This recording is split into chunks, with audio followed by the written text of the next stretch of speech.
Voilà. Merci beaucoup.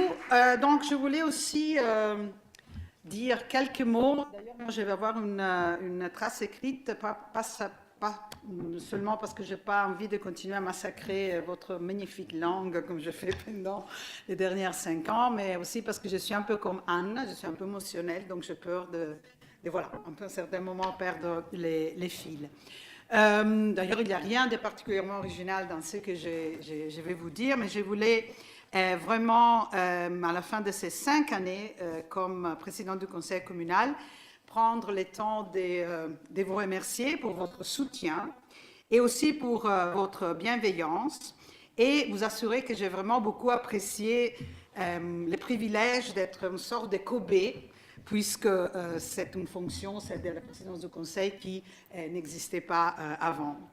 Nous avons eu, et vous avez entendu, des temps difficiles au moment du Covid, et nous avons dû ensemble exercer d'une façon sûrement sans précédent la fonction démocratique que les citoyens et les citoyennes nous avaient confiée. Ces années un peu chaoutées nous ont sans doute empêchés, et ça il faut le dire, de réaliser toutes nos ambitions.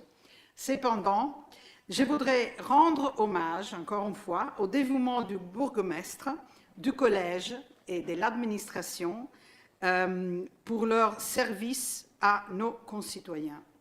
Et au fait que tous et toutes, majorité et opposition, avons pu assumer nos obligations de décision et de contrôle, même à travers d'un ordinateur.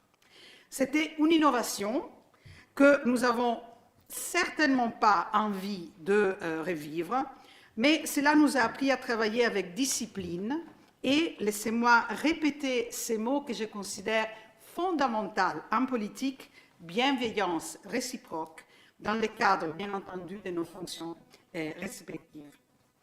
Je voudrais prendre congé de vous en partageant 2 brèves réflexions qui d'ailleurs ont déjà été mentionnées pendant notre débat aujourd'hui. La première est que pendant cette législature, nous avons, les collèges, l'administration et nous tous, essayé très souvent avec un large consensus de mettre en place des mesures et des méthodes de travail innovantes, notamment en matière de climat, d'attention aux secteurs plus vulnérables de notre société, des logements, des cultures, d'écoute des citoyens et des dialogues, de simplification administrative, mais aussi, comme on l'a entendu au début de notre séance, de sécurité.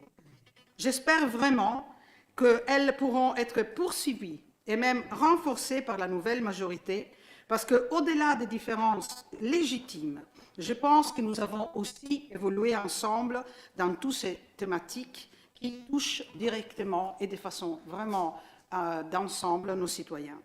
La deuxième réflexion est que je suis particulièrement fière du fait que dans notre conseil communal, les échanges et les débats, même s'ils ont été parfois vivaces et controversés sur les contenus, n'ont que très rarement été désagréables et agressifs sur la forme, entre conseillers et les collèges et vice-versa.